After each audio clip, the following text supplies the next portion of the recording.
Lep dober večer, dobrodošli in dobrodošli v dvorani Silvana Furlana v Slovenski kinoteki na novem ciklu, ki ga začenjamo v bistvu danes ob praznovanju 30. obletnice Slovenske kinoteke. Leta 1996 je Vlada Republike Slovenije ustanovila Slovensko kinoteko kot eno najmlajših kinotek na svetu. Predhodnica, kot veste tisti, ki ste prihajali sem, je bila dvorana Jugoslovanske kinoteke v Ljubljani, kasneje pa Slovenski gledališki in filmski muzej. No, odločili smo se, da te obletnice ne bomo praznovali s kakšnimi ekstra posebnimi jubilejnimi gala dogodki, ampak da bomo vsak mesec poklicali avtorja, avtorico, umetnika, umetnico iz Slovenije, ki bo prečesal naš arhiv. In to je od leta 1996 dalje in si izbral en film in ga tudi potem uvedel.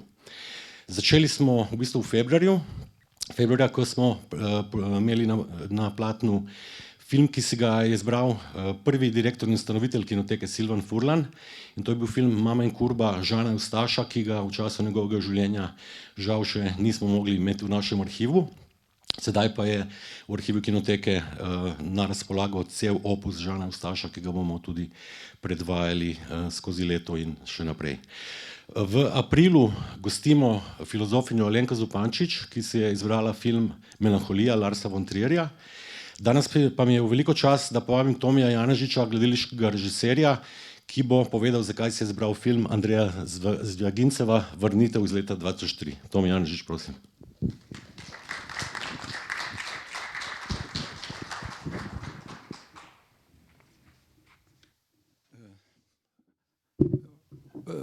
Hvala za to vabilo. Jaz se spomnim te, ko bi rekel, dvorane tudi v tistih časih pred 30 leti in čestitam kinoteki za ta jubilej. Spomnim se dobro teh sedežev tudi, zaradi tega so bili neverjetno udobni, verjetno se jih še kdo spomni v tej dvorani. Tukaj se je dalo tudi udobno zaspati. Ampak ne zaradi tega, ker bi bili filmi dolgočasni, ampak bolj zaradi tega, ker je bilo to življenje študentsko takrat tako, ko se reče, burno. In smo tako rekoč veseli tukaj ves čas. No. Tako da mi je nekako posebna čast biti tukaj, na to kinoteko sem seveda navezan, ker sem z njo po svoje rasel. Ne. Jaz sem nekaj napisal, upam, da vam ne bom zatežil. Poskusil sem se držati teh mej, ki so bile zastavljene. Se pravi, to, da nekdo ne govori občinstvu pred ogledom filma, me seveda spomni na čase, ko smo na televiziji gledali filmsko klasiko in predtem poslušali uvodnike. To so bili časi, ko so vsi, tudi otroci, zvečer gledali filme, za katere danes kar težko verjameš, da si jih kot otrok videl po televiziji. In takšno je bilo na primer moje prvo srečanje s filmi Tarkovskega in drugih, ki sem jih kasneje na platnu prvič videl v tej dvorani. In Tarkovskega ne omenjam brez razloga, ker so Zvjaginceva, predvsem, ko je začenjal in Vrnitev je njegov prvenec, pogosto povezovali s Tarkovskim.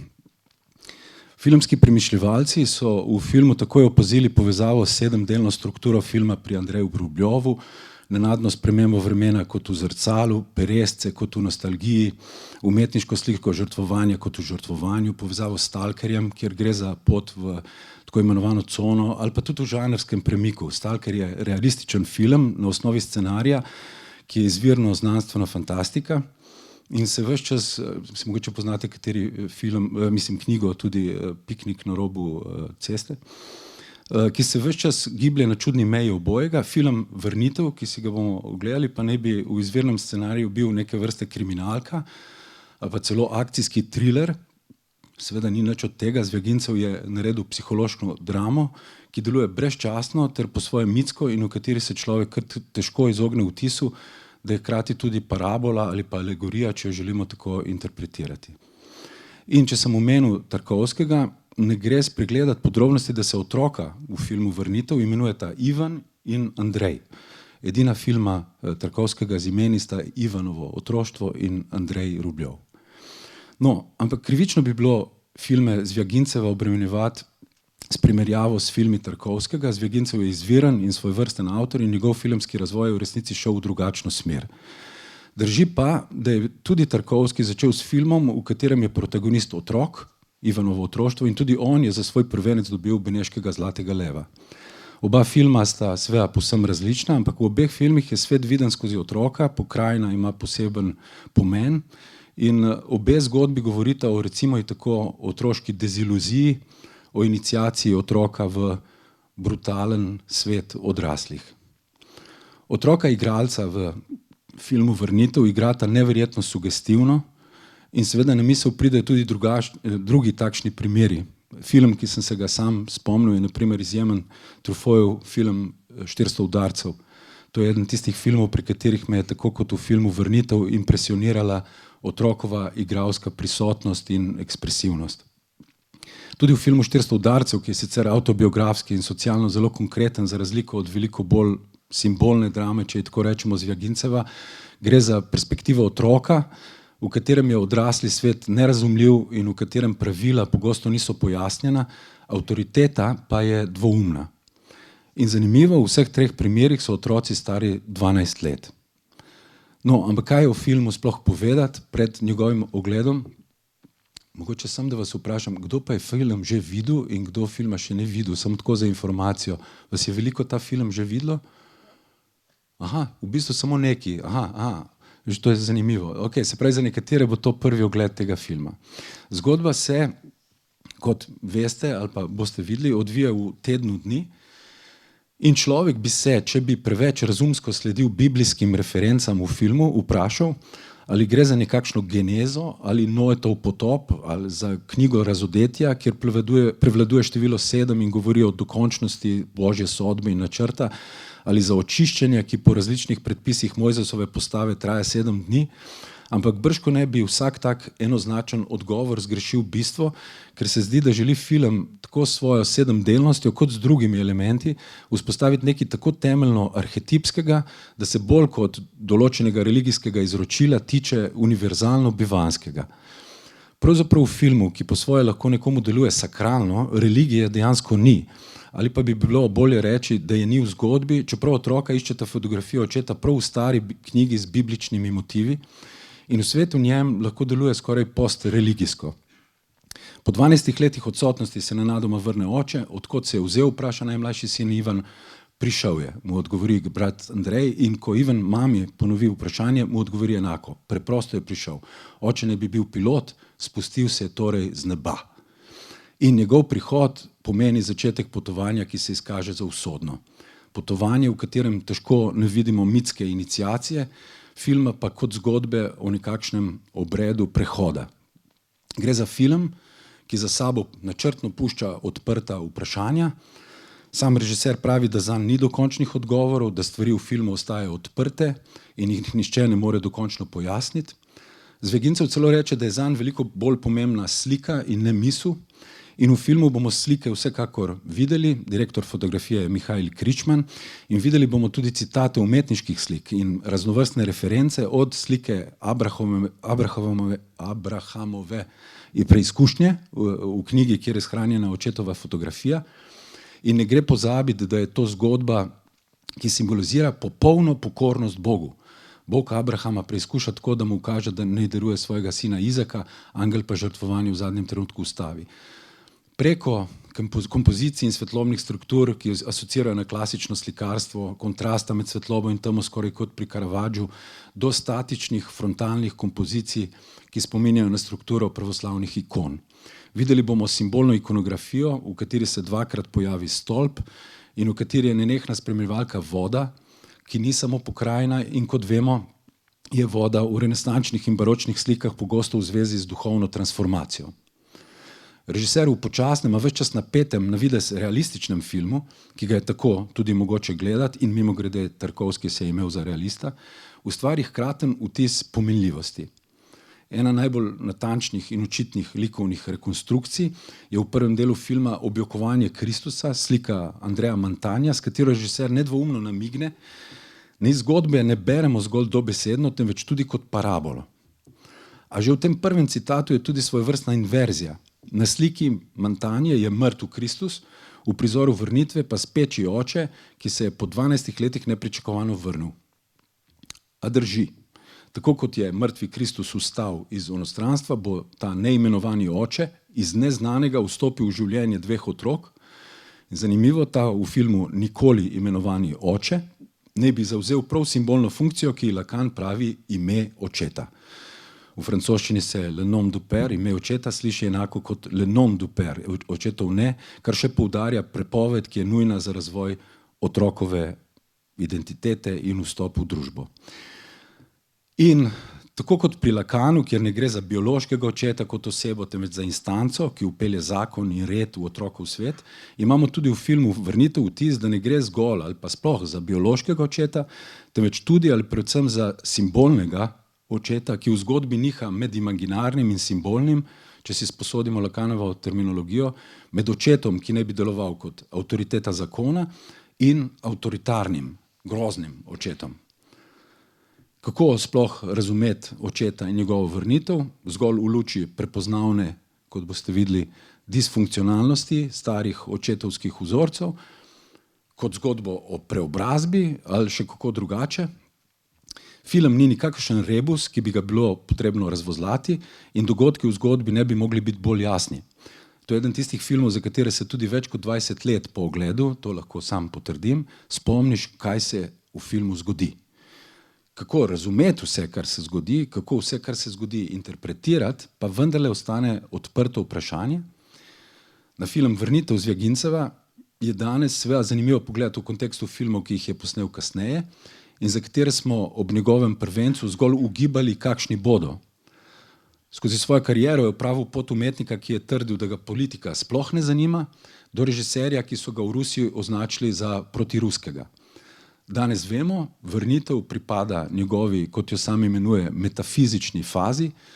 V nekaterih kasnejših filmih je postal veliko bolj konkretno družbeno-politično kritičen in ruski vplivneži blizu Putinu so ga po filmu Leviatan pozvali, da se opraviči ruskemu narodu zaradi načina, kako ga je predstavil v svojem filmu. In seveda kmalu Zviagincevu ni preostalo drugega, kot da zapusti Rusijo. Nekateri kritiki pa so že v filmu Vrnitev videli alegorijo postsovjetske Rusije, ker je bil film posnet leta 2003 v času konsolidacije Putinove oblasti in nostalgije po močni državi ter želje po redu s pričo kaosa 90-ih. Težko spregledamo, da se v filmu oče vrne po 12 letih, film pa je nastal 12 let po razpadu Sovjetske zveze, vendar se je Zviagincev ob izidu filma izogibal ozko političnim in socialnim razlagam, ki bi film omejile na rusko realnost, ter namesto tega raje poudarjal predvsem mitološki pogled, metafizično potovanje, hermeneutične ključe, svetopisemske reference, brezčasnost ter človekovo izkušnjo izgnanstva, izgubo nedolžnosti in nezmožnost vrnitve v preteklost kot temeljno stanje človekovega bivanja, kar je tudi osrednja tema njegovih prvih 3 filmov. Pri kasnejših filmih se Zviagincev ni več izogibal družbeno-političnim razlagam, nasprotno, začel jih je uporabljati kot orodje in zato danes kritiki na Vrnitev gledajo kot na seme, iz katerega je zrasla njegova kasnejša kritika. Če je bila v Vrnitvi avtoriteta oče še tako rekoč mistična in nedosegljiva, je v Leviatanu ta ista avtoriteta postala konkretna in s korumpiranim ruskim županom, ki v navezi s pravoslavno cerkveno institucijo uničuje življenja, tudi nedvoumno družbeno-politično umeščena. Sovjetska zveza je bila izrazito očetovska struktura, njen razpad je predstavljal tudi razpad simbolnega okvirja in padca imena očeta na družbeni ravni, po čemer je ostala praznina, negotovost, moralna ambivalenca in privatizirana moč. Oče v filmu, če bi nanj pogledali kot na postsovjetsko figuro, pride od nikoder, ni transparenten, deluje v sumljivih poslih, nima kredibilne institucionalne legitimnosti, njegova oblast je personalizirana, njegov zakon je nejasen, moralna struktura njegovega sveta je zamegljena. Ampak film se zdi prej diagnostičen kot ideološki in ni preprosta politična alegorija. Pokaže stanje, ko je simbolni red razrahljan. Oče, ali pa če želite država, je moralno dvoumen in otroci, naslednja generacija, zmedeni, a bi ga bilo škoda gledati zgolj kot kritiko samouničujočega patriarhalnega in avtoritarnega modela oblasti, v katerem legitimnost ne temelji na pravilih, ampak na figuri vodje, ali kot zgodbo o postsovjetski moškosti in krizi moške identitete ob razpadanju tradicionalne očetovske vloge, potovanje v zgodbi pa kot neuspešni poskus obnove očetovske strukture sveta. Čeprav bi se po ogledu utegnili vprašati, kaj se je o Putinu dalo slutiti leta 2003, 3 leta potem, ko je tako rekoč kot neznanec postal predsednik Rusije. Hote ali ne hote se namreč vprašamo tudi, če in kako se je svet v zadnjih 20 letih spremenil in ali ni Putin ali pa po drugi strani Trump, ta učbeniški primer krize simbolnega, pa še vrsta drugih, pravzaprav simptom prav tako imenovane dobe izparevanja očeta, kot jo imenuje Lacan, ki jo sprva zaznamuje padec normativne vloge očeta, gospodarja, ko simbolni red oslabi, pa se pogosto pojavi želja po močni figuri, ki vodi v povratek imaginarnega očeta. In ko oblastnik sebe predstavi kot vsevednega, nezmotljivega in nujnega, to proizvaja paranojo, potrebo po sovražniku, represijo, nestabilnost. Simbolni red namreč temelji na manku, deluje samo, če nihče ni popoln, nihče ni celota in je tudi oblastnik omejen. Kjer ni simbolnega manka, se realno vrne kot nasilje. Ko vodja postane večji od zakona, zasede mesto Boga. A zmotno bi bilo simbolno funkcijo enačiti s patriarhatom.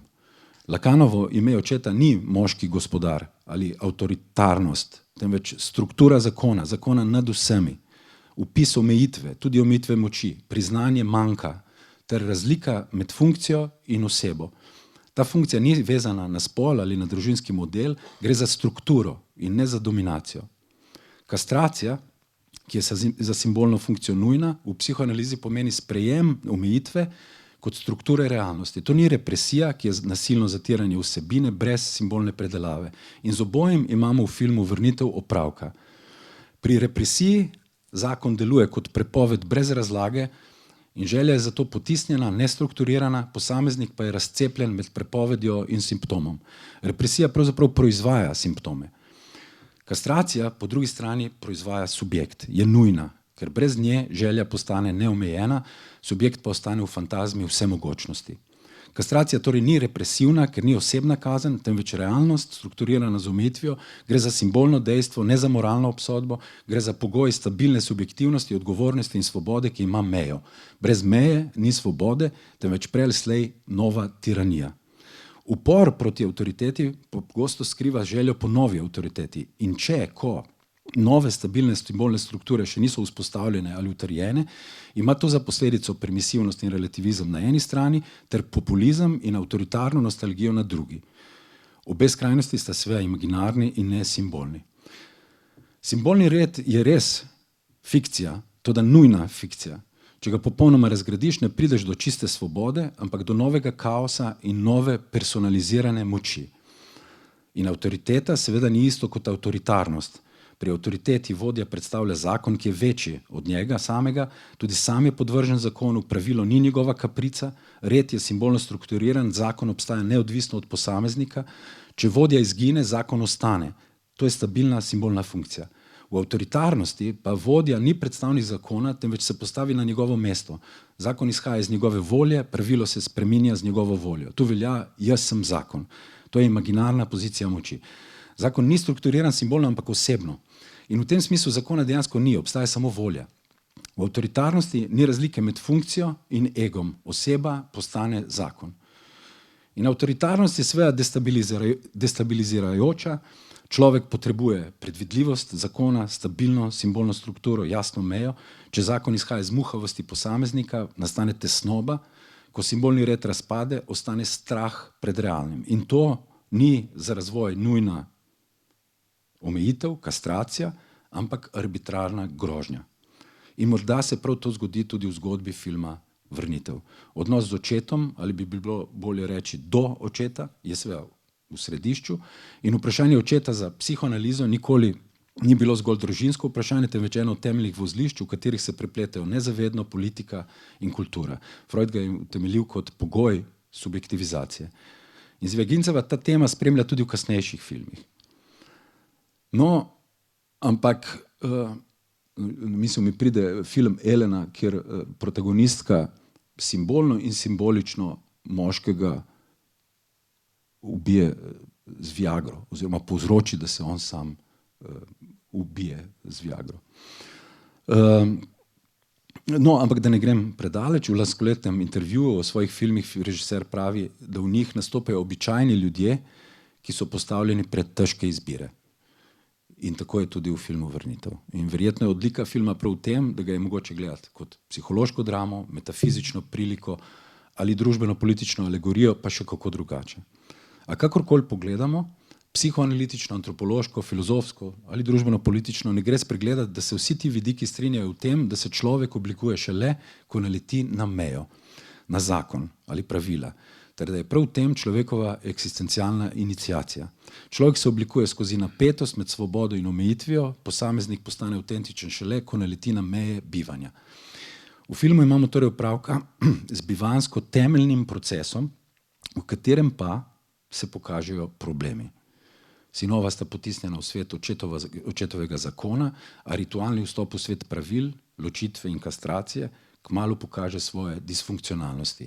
In tukaj se moram ustaviti, da ne povem preveč, ampak če sem že ves čas omenil Lacana, konec filma je tipično lakanovski, nekaj se zgodi, česar ni mogoče v celoti ubesediti.